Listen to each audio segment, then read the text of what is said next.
오늘 우리가 함께 볼 말씀은 갈라디아서 5장 22절에서 23절 말씀입니다. 우리 다리가 불편하지 않으시면 함께 다 같이 일어나셔서 두 절이니까 우리 힘차게 함께 하나님의 말씀을 봉독합니다. 시작. 오직 성령의 열매는 사랑과 희락과 화평과 오래 참음과 자비와 양성과 충성과 온유와 절제니 이 같은 것을 금지할 법이 없느니라. 아멘. 다 같이 자리에 앉아서 함께 기도합니다.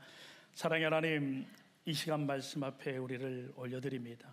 광야 같은 이 세상에서 주만 의지하는 우리들의 모습들이 되게 인도하여 주시고, 성령님 이 시간 함께하여 주셔서 우리의 마음을 열어주시고 하나님 아버지의 자비하심을 깊이 깨닫는 이 예배의 시간이 될 수 있도록 주님 인도하여 주시옵소서. 말씀을 전하는 자나 받는 모든 성도들에게 성령의 임재를 경험하게 하여 주시고, 선포되는 말씀이 우리의 삶 가운데 은혜와 변화가 될 수 있도록 하나님 허락하여 주시옵소서. 모든 것 주님 앞에 부탁하며 감사드리며 예수님 이름으로 기도드리옵나이다. 아멘. 아멘. 오늘은 이 성령의 사람은 이렇게 살아갑니다. 두 번째, 이 자비에 대해서 함께 좀 같이 말씀을 나누고자 합니다. 요즘 세상은 정말 빠르고 편리해졌지만 사람들의 마음은 오히려 더 차가워지는 것 같습니다. 왜 그러냐면 우리의 삶이 너무나 바쁘게 살아가고, 또 내가 처한 상황의 문제도 너무나 많고, 또 내 상처도 크다 보니까 다른 사람의 아픔을 돌아볼 여유가 없다는 거죠.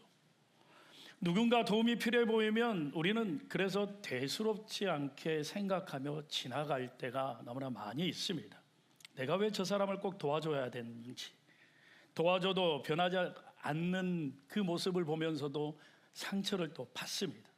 또 나도 힘든데 누구를 도와라는 생각이 우리의 머릿속에, 또 우리 마음속에 와서 갇혀버린다는 거죠. 그래서 다른 사람을 도우는 것보다 내 중심적인 생활을 먼저 생각하며 살아가는 우리들의 모습 때문에 세상은 바쁘지만 우리의 마음은 점점 피폐해져가는 우리 모습들을 볼 수가 있다는 거죠. 그런데 성경은 이 성령의 사람에게는 다른 삶을 요구하고 있다는 겁니다. 오늘 말씀 갈라디아서 5장 22절에서 23절 말씀을 통해서 성령의 사람들, 하나님의 자녀, 하나님의 성품을 가지고 살아가는 모든 사람들에게 이러한 모습이 하나님의 성품이다 라고 말하고 있는 겁니다. 우리 다시 한번 크게 읽어볼까요? 시작.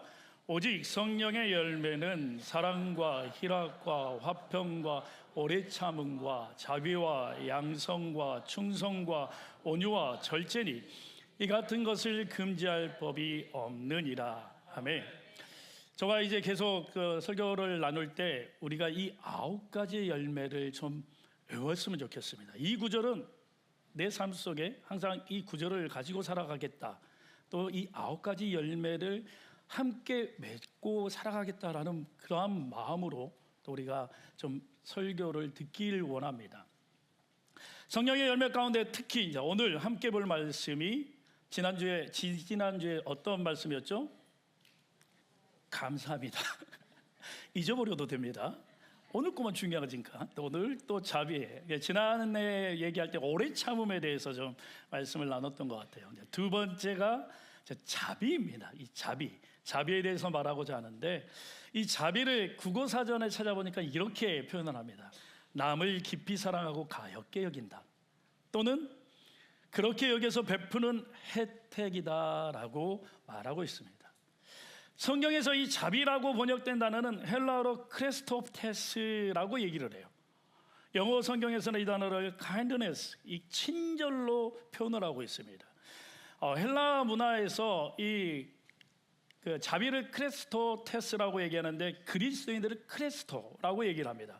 그래서 그리스도를 믿지 않는 이 헬라 사람들 모두가 크리스토테스, 자비한 사람들, 선을 베푸는 사람들, 그리스도인들은 이러한 사람이다라고 생각을 하고 살아갔다는 거예요. 그래서 헬라 사람들에서 그리스도를 믿는 사람이 자비하심이 없으면 왜 그리스도인들이 이러한 자비를 베풀고 살아가지 않느냐라고 되묻기도 했다라고 얘기를 합니다. 자, 우리는 이 자비라고 하면 또 흔히 누군가를 불쌍히 여기는 마음, 또 안타까워하는 감정 정도로 생각하기 너무나 쉽습니다. 그러나 성경이 말하는 이 자비는 단순한 감정이 아니라 이 자비는 반드시 행동으로 나타나는 사랑이다라고 말하고 있습니다. 다시 말해서 자비란 대가나 보상을 바라지 않고 도움이 필요한 사람에게 친절을 행동으로 취하는 태도다라고 말하고 있는 거죠. 그래서 자비는 단순히 마음이 좋은 것, 착한 행동을 하고 살아가는 것, 또 선한 마음을 가지고 살아가는 것이 아니라 실제로 누군가를 품고 또 그를 돕고 그를 세워주고 그들에게 다가가는 행동을 말하고 있는 겁니다. 그래서 성경은 그런 자비가 바로 성령의 열매다라고 말하고 있는 거죠. 성경은 우리가 왜 이 자비를 베풀고 살아가야 하는지를 그 이유를 분명하게 말하고 있습니다. 바로 하나님께서 먼저 우리에게 자비를 베푸셨기 때문이다라고 얘기를 하고 있는 거죠. 그러므로 자비는 하나님의 헤세드를 흘러보내는 통로가 되는 겁니다. 우리는 이 성령의 열매가 단순히 인간적인 성격이나 좋은 성품으로만 생각해서는 안 된다는 거죠. 하나님의 성품이 내 안에 나타나야 된다고 말하고 있는 거죠. 그래서 자비의 시작과 원형은 하나님께로부터 우리에게 흘러왔습니다. 구약 성경에서 하나님의 자비를 헤세드라는 단어로 표현하고 있어요. 이 말은 하나님의 변함없는 사랑, 또 조건 없는 은혜, 또 제된 우리를 끝까지 포기하지 않는 사랑이라는 뜻입니다. 그래서 시편 136편 1절에서 2절 말씀에 보면 반복해서 계속적으로 얘기를 하고 있는 거예요. 자, 함께 읽어볼까요? 시작. 여호와께 감사하라. 그는 선하시며 그 인자하심이 영원하미로다. 신들 중에 뛰어난 하나님께 감사하라. 그 인자하심이 영원하미로다. 여기서 이 인자하심이 바로 하나님의 헤세드. 그래서 하나님께서 감사해야 하는 가장 큰 이유가 하나님의 자비가 영원하시기 때문에 우리가 하나님 앞에 감사하며 살아라 라고 말씀하고 있는 겁니다. 여러분, 하나님의 자비는 우리의 자격 때문에 우리에게 베풀어 주신 것이 아닙니다. 하나님은 우리를 완전히 사랑하시는 것이고, 또 우리가 잘나서 우리를 사랑하는 것도 아니고, 우리가 너무 못나서도 우리를 사랑하는 것도 아니고, 여전히 부족하고 연약해도 하나님께서 우리를 사랑하신다는 거예요. 사랑하셨습니다. 지금도 사랑하십니다. 믿어지십니까? 이것이 바로 하나님의 헤세드입니다. 우리가 자주 부르는 찬양 중에 나의 하나님이라는 찬양이 있습니다. 이 가사 가운데 이런 고백이 있어요. 나의 사랑 너는 어여쁘고 참 귀하다. 어느 보석보다 귀하다. 내가 사랑스럽지 않을 때 너를 온전히 사랑하고 너와 함께하려 내가 왔노라. 여기서 보면 어느 보석보다 내가 사랑스럽지 않을 때 너를 온전히 사랑하고 너와 함께하려 하나님께서 오셨다는 거예요. 얼마나 놀라운 고백입니까? 우리가 도무지 하나님의 친절을 받을 만한 자격도 없고 사랑받을 만한 자격도 없는데 우리를 온전히 사랑하신다라고 말하고 있는 겁니다. 그것도 대가를 바라지 않고 우리 있는 그 자체를 하나님께서 사랑하신다라고 말하고 있는 겁니다. 이 찬양이 바로 이러한 하나님을 노래하는 찬양입니다. 오히려 가장 무너져 있던 이곳에서 가장 초라한 나를 보고 우리를 찾아오셔서 너와 함께하려 내가 왔다. 지금 하나님께서는 우리에게 말씀하고 있는 거죠. 이것이 바로 하나님의 자비, 헤세드입니다. 하나님의 이 자비와 인자하심이 가장 분명하게 나타난 분이 바로 우리 예수님이실 겁니다. 예수님의 이 삶 자체가 하나님의 자비를 보여주는 삶이 아니었습니까? 예수님은 이 고통받은 사람을 그냥 지나치지 않으셨습니다.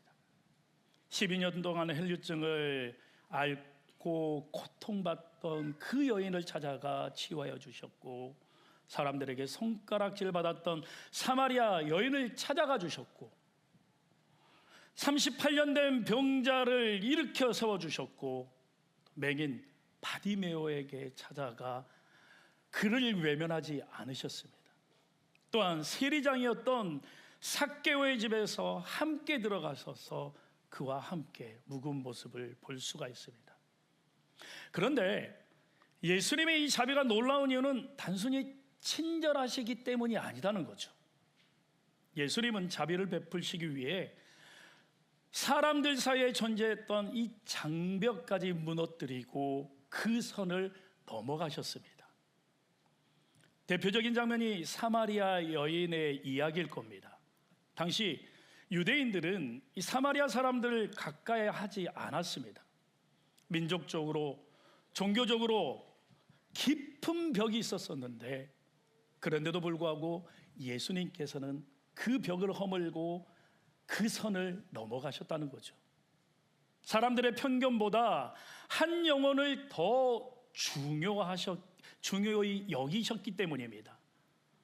그래서 자비란 단순한 동정심이 아니라, 자비는 하나님의 선하심이 인간이 그어놓은 선을 넘어가는 겁니다. 기독교 서적 중에 선에 갇힌 인간 선 밖의 예수라는 이 책이 있습니다. 스카솔즈 목사님께서 지었는데, 이 책은 오늘날 사회와 교회 안에서 존재하는 이 편가르기, 이분법을 이야기하는 책입니다. 그런데 이 책에서 그 말하고 있는 이 중요 포인트가 뭐냐면, 예수님께서 우리의 기준 안에만 머물고 계시는 분이 아니라, 바로 때로는 우리가 만들었던 기준, 이 선을 넘어서 선 밖으로 나가 사랑을 베푸시는 분이다라고 말하고 있습니다. 여러분 한번 생각해 보십시오. 우리는 늘 내 기준의 선을 긋고 살아갑니다. 신앙의 선을 긋습니다.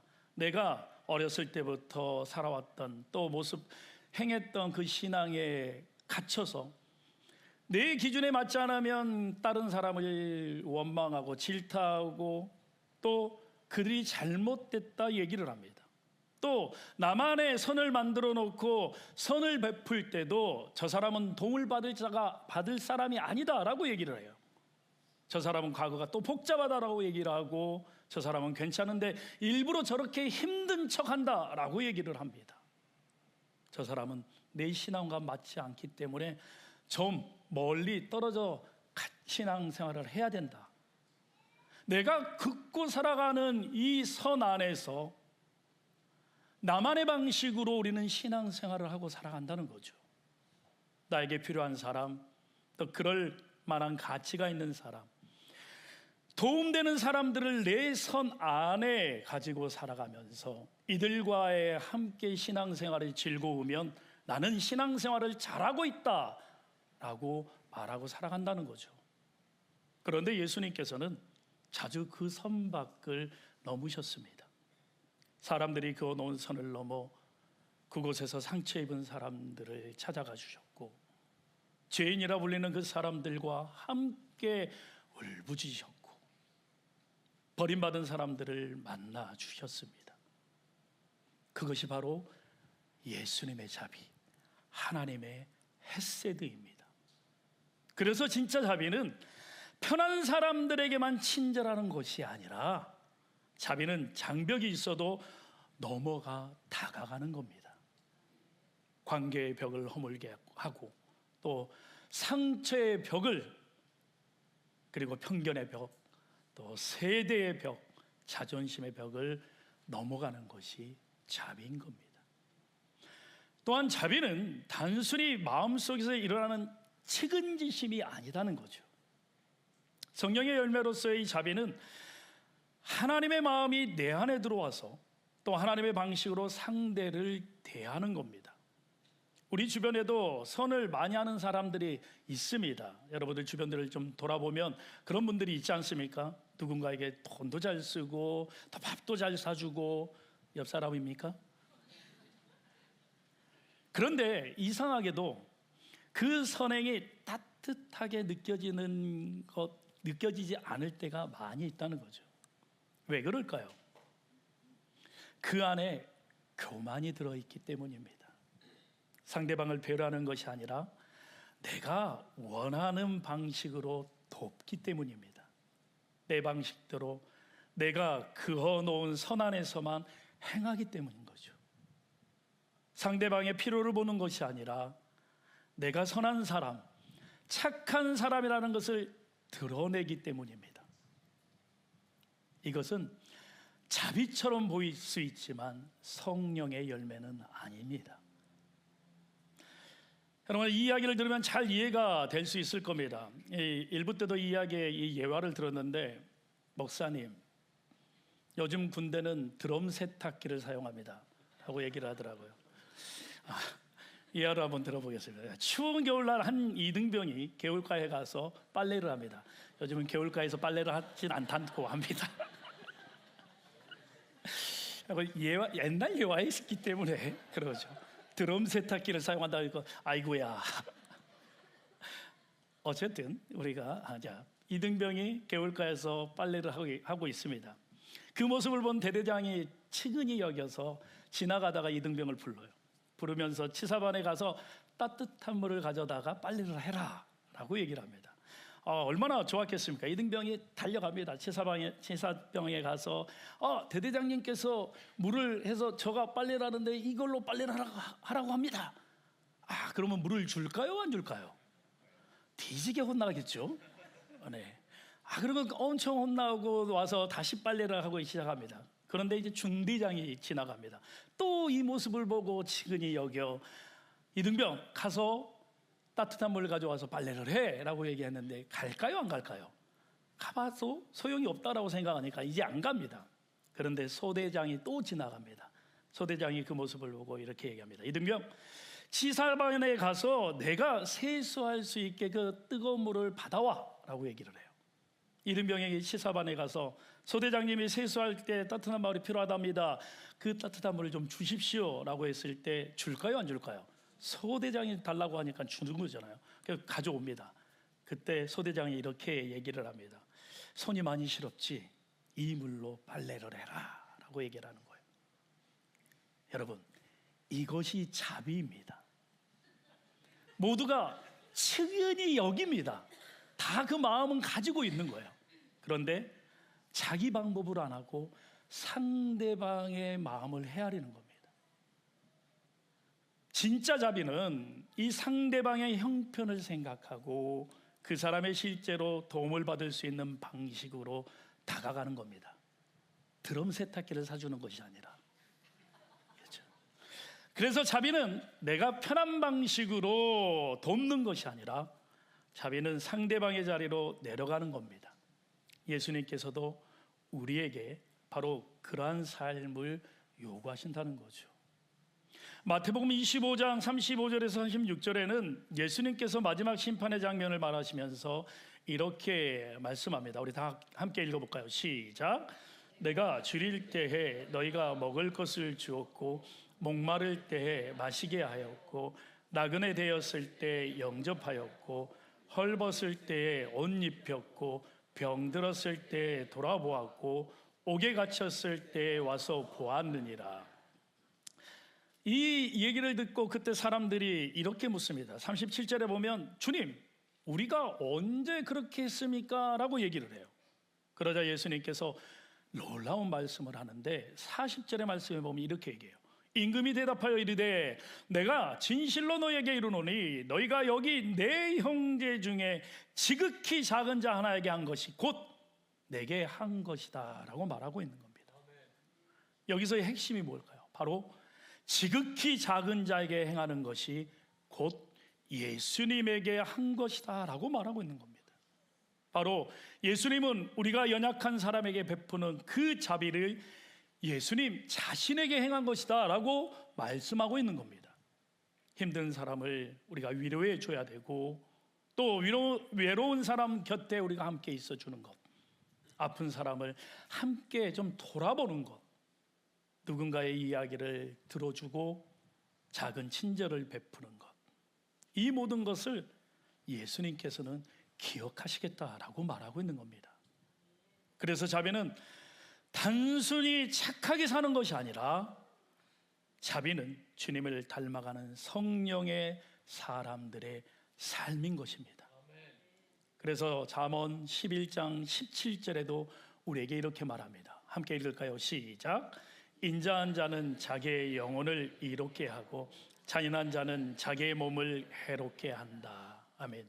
인자한 자, 자비를 베푸는 자, 연약한 자에게 무언가 먹을 것을 주고 또 마실 것을 주고 함께하는 자, 이 베푸는 사람은 결국 누구에게 유익이 된다? 바로 내 영혼을 유익하게 한다는 거예요. 그 사람에게만 유익되는 것이 아니라 내 삶에, 내 영혼에게 더 큰 유익이 찾아온다라고 말씀하고 있습니다. 하지만 반대로 자비를 베풀지 못하고 계속 미워하고 내 욕심만 채우고 또 사람을 정죄하고 모질게 대하는 사람은 자기 몸을 해롭게 하며 그로 인해 병들어서 신음하게 된다라고 말하고 있는 겁니다. 그런데 우리가 솔직히 말해서 이 자비는 쉽지가 않습니다. 대가 없이 친절하기 너무나 어렵습니다. 상처 준 사람을 품기도 어렵습니다. 계속 사랑하는 것은 더더욱 어렵다는 거죠. 왜냐하면 우리의 본성은 계산하기 때문입니다. 그래서 자비의 가장 큰 방해물은 자기 연민이라 말할 수 있는 겁니다. 우리가 자비로운 사람이 되지 못하는 이유는 단순히 이기적이기 때문만이 아니다는 거죠. 성경은 그 뿌리를 더 깊은 곳에서 설명하고 있는데 바로 죄로 인해 시작된 소외라라고 말하고 있습니다. 창세기 3장에 보면 아담과 하와가 죄를 지은 후에 가장 먼저 나타난 변화는 관계의 깨짐이었습니다. 하나님과 멀어졌고 자신과에도 이 관계가 멀어졌고 또 다른 사람과의 관계가 멀어져 버렸습니다. 이 소외의 그 특징이 있는데 이 세 가지 특징이라고 말할 수 있는데, 먼저는 영적인 소외가 죄로 인하여서 들어왔습니다. 바로 하나님과의 관계가 끊어진 상태가 되어버렸습니다. 하나님을 멀리하고 내 삶 자체로 내가 생각하는, 내가 주어지는 법대로 살아가는 그런 모습이 되어버렸다는 거죠. 둘째는 심리적인 소외입니다. 바로 하나님과의 관계가 깨어져 버리니까 이제는 자기 자신과의 화해하지 못하는 그러한 상태가 되어버렸다는 거죠. 그리고 셋째로는 사회적인 소외입니다. 이웃과 세상과의 관계가 깨어진 상태가 되어버렸습니다. 그런데 많은 사람들이 이 신앙생활 속에서 영적인 회복은 어느 정도 경험을 하며 살아갑니다. 예배 가운데 은혜를 받고 또 말씀을 들으면서 눈물도 흘리고 기도를 하며 하나님과 만났다라고 고백도 합니다. 또 하나님을 생각하며 하나님의 뜻이 무엇인가를 분별하려고도 노력을 합니다.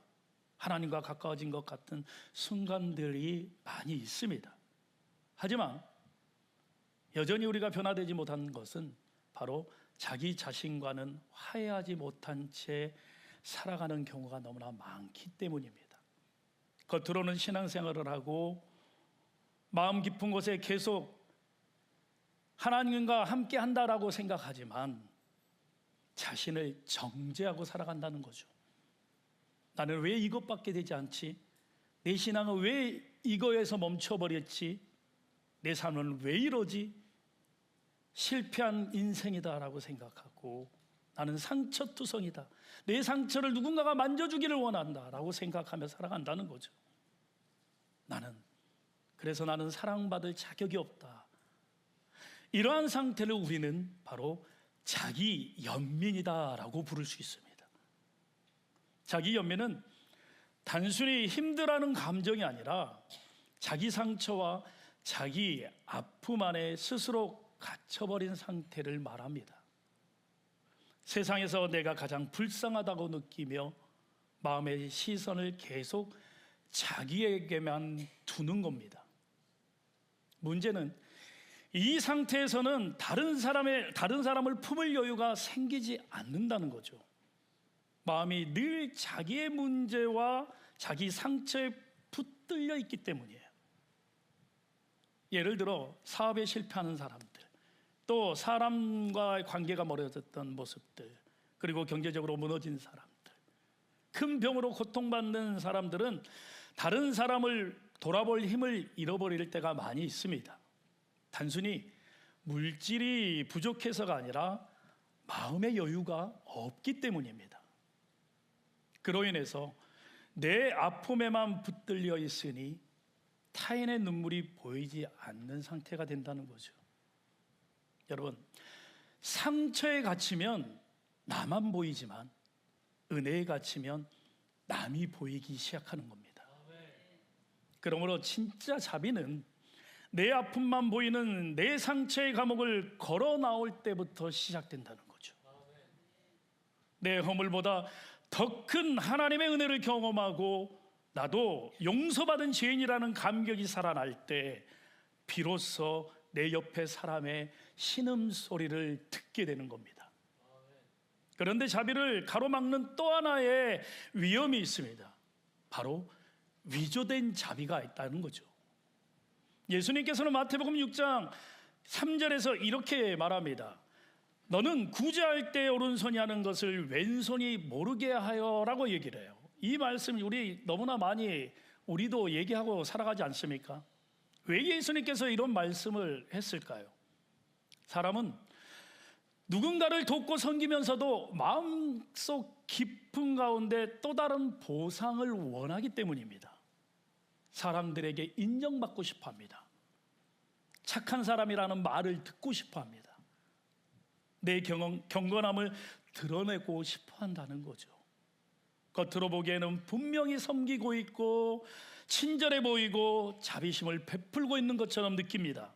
그런데 그 중심이 하나님이 아니라 바로 자기 자신이라면 예수님께서는 그것을 위선이다라고 말하고 있는 거죠.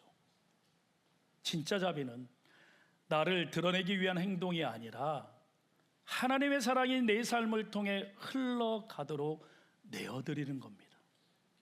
그래서 자비를 베푸는 삶은 결국 우리가 두 가지를 넘는 과정이라 말할 수 있습니다. 첫째는 자기 연민을 넘어서는 것이고, 둘째는 자기 자랑을 내려놓는 겁니다. 그럼 우리가 이와 같은 자비의 온전한 실천을 위해서 어떤 것이 필요할까요? 자비는 착한 친절의 순종으로 나타나야 한다는 거죠. 야고보서 2장 15절에서 17절 말씀은 이렇게 우리에게 말씀합니다. 한번 읽을까요? 시작. 만일 형제나 자매가 헐벗고 일용할 양식이 없는데 너희 중에 누구든지 그에게 이르되 평안히 가라, 덥게 하라, 배부르게 하라 하며 그 몸에 쓸 것을 주지 아니하면 무슨 유익이 있으리요?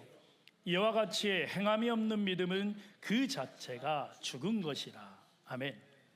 여러분, 자비는 안타깝다, 저 사람 불쌍해, 이런 것이 아니라고 얘기하고 있는 거예요. 또 우리는 어떻습니까? 무엇인가 얘기를 하면 기도할게요, 이걸로 멈춰서는 것이 아니라는 겁니다. 그래서 자비는 거창한 것에서 시작되는 것이 아니라 작은 순종에서 시작돼야 하는 겁니다. 이 말씀을 준비하면서 인터넷에서 이런 예화를 막 열심히 찾아봤습니다. 그런데 어떤 예화가 하나 딱 저의 눈에 띄었냐면 이거였어요. 이탈리아 나폴리에는 카페 소스페라는 이 아름다운 나눔 문화가 있다고 합니다. 무슨 문화냐면 내가 커피 한 잔을 마시면서 형편이 어려운 누군가가 커피를 못 마시고 있을 때 그 커피 값을 대신 내주는 겁니다. 그래서 미리 계산해 준 거죠. 한 장 값을 두 장 값을 먼저 가서 계산해 준다고 합니다. 이 나중에 경제적으로 어려운 사람이 이 카페에 와서 소스페소 커피가 있습니까? 라고 물으면 누군가가 미리 계산해 둔 이 커피를 마실 수 있다고 합니다. 누가 마실지는 아무도 모르는 거죠. 또 칭찬받기 위해서 지불하는 것도 아닙니다. 또 요즘에 그 인스타에 사진을 찍기 위해서 일부러 지불하는 것도 아니라는 거죠. 그런데 이 작은 친절 하나가 도시를 따뜻하게 만든다고 합니다. 여러분, 자비는 바로 이런 겁니다. 눈에 띄는 거대한 일이 아니라 누군가의 하루를 살게 만드는 작은 사랑입니다. 우리가 차를 타고 가다 보면 이 사거리 건널목들이 있어요. 건널목에 보면 홈리스 분들이 좀 많이 서 있어서 그 팻말을 들고 도와달라고 얘기를 합니다. 많은 사람들이 도와주는 사람도 있지만 지나가는 사람들이 참 많이 있습니다. 어떤 이들은 저 사람들을 보면서 줘봤자 또 술 먹고 탕진하면서 몸을 버리는 사람들이다라고 얘기를 하고 살아가요. 그래서 그냥 지나가 버리는 경우들이 많습니다. 한 번은 그 집사님들과 얘기를 하는데 한 집사님이 꼭 얘기를 해요. 자기는 차 안에 항상 1불짜리를 놓고 가지고 다닌다라고 얘기를 해요. 왜요? 그랬는데 그 얘기를 하는 겁니다. 홈리스 분이 있으면 항상 창문을 내리고 하나님의 축복을 하며 1불씩을 드린다고 얘기해요. 내가 주는 것이 하나님의 마음으로 드리고 받는 사람의 복은 그 사람의 복이라는 거예요. 아까 잠언서의 말씀처럼 우리가 드릴 때 그 복은 우리에게 올 수 있는 겁니다. 근데 우리가 행하지 않으면 그 복 또한 우리가 차버리는 우리의 모습들을 볼 수가 있다는 거죠. 저희 막둥이 때 한 2년 전이었던 것 같아요. 우리 막둥이가 자랑하는 겁니다. 우리 막둥이가 그 집에서 그 리사이클을 해요. 저희 그 막둥이가 하겠어요? 제가 다 하죠. 그런데 이제 가서 바꾸는 거는 이제 엄마하고 이제 막둥이가 가서 이제 바꿉니다. 그래서 그걸 바꿔서 엄마가 그 20불을 만들었던 것 같아요. 그래서 막둥이에게 준 거예요. 월마트를 당장 갑니다. 가는데 그걸 가지고 이제 레고를 좋아해서 레고를 사려고 월마트에 들어가는데 그 앞에 홈리스가 있었던 거예요. 근데 뜬금없이 그 20불을 그 홈리스 아저씨한테 줘버린 거예요. 그래서 엄마가 이제 전화가 온 거예요. 아들이 20불을 홈리스에게 줬어. 아들에게 물어봤는데 너무 불쌍하고 가엾다라고 얘기를 했대. 그런데 그 아이에게는 어떤 축복이 있었을까요? 엄마가 더 큰 레고를 노리고 했는지는 모르겠지만 이런 마음이 있어야 되는 거예요. 우리의 마음은 우리가 드리는 거, 우리가 주는 것이 아깝다고 생각하지 마시기 바랍니다. 나의 조그만한 실천, 선행이 상대방에게는 큰 자비로 하나님의 축복으로 돌아간다는 것을 잊지 마시기 바랍니다. 우리가 무엇을 해줄까 보다 내가 함께 있어줄게라는 이 말하는 이 삶 자체가 자비입니다. 큰 일만 하려고 하기보다 정말 하나님께서 내 주변에 맡기신 이 작은 사랑을, 기회를 놓치지 않는 우리들이 되기를 원합니다. 그 작은 순종 속에서 하나님의 자비가 흘러가고 그 자비를 통해 하나님의 마음이 살아가게 되는 겁니다. 성도 여러분, 말씀을 마무리합니다. 에반 올마이티라는 영화가 있습니다.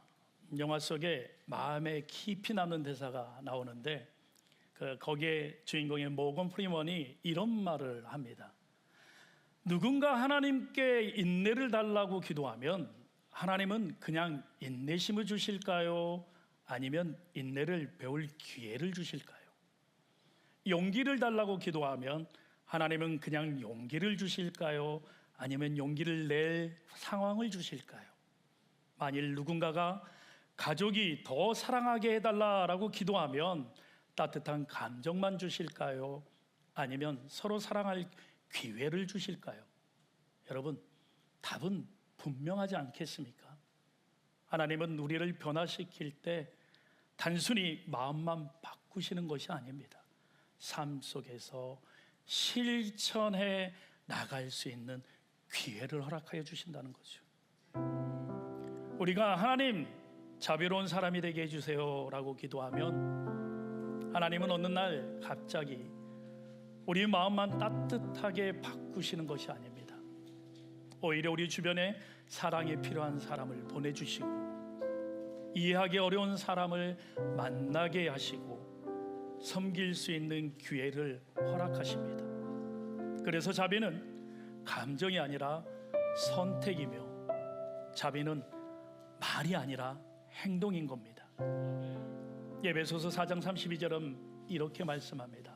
서로 친절하게 하며 불쌍히 여기며 서로 용서하기를 하나님이 그리스도 안에서 너희를 용서하심과 같이 하라. 성령의 사람은 차가운 세상 속에서 하나님의 따뜻함을 흘러보내는 사람들입니다. 거창한 일을 하는 것을 요구하지 않습니다. 따뜻한 말 한마디, 작은 배려 하나, 조용한 섬긴 하나가 자비의 시작입니다. 오늘날 세상은 점점 더 삭막해지고 그거를 통해서 우리 자녀들이 그 삭막한 세상에 살아가고 있습니다. 그래서 사람들은 쉽게 판단하고 쉽게 정죄하고 조금만 다르면 선을 긋고 살아갑니다. 그러나 교회와 그리스도인들은 달라야 하지 않겠습니까? 우리는 비난받는 사람이 아니라 품는 사람이 되어야 합니다. 정죄하는 사람이 아니라 회복을 위해 기도하는 사람이 되어야 한다는 거죠. 내 기준 안에 있는 사람만 사랑하는 것이 아니라 하나님의 마음으로 선을 넘어가는 사람이 되십시오.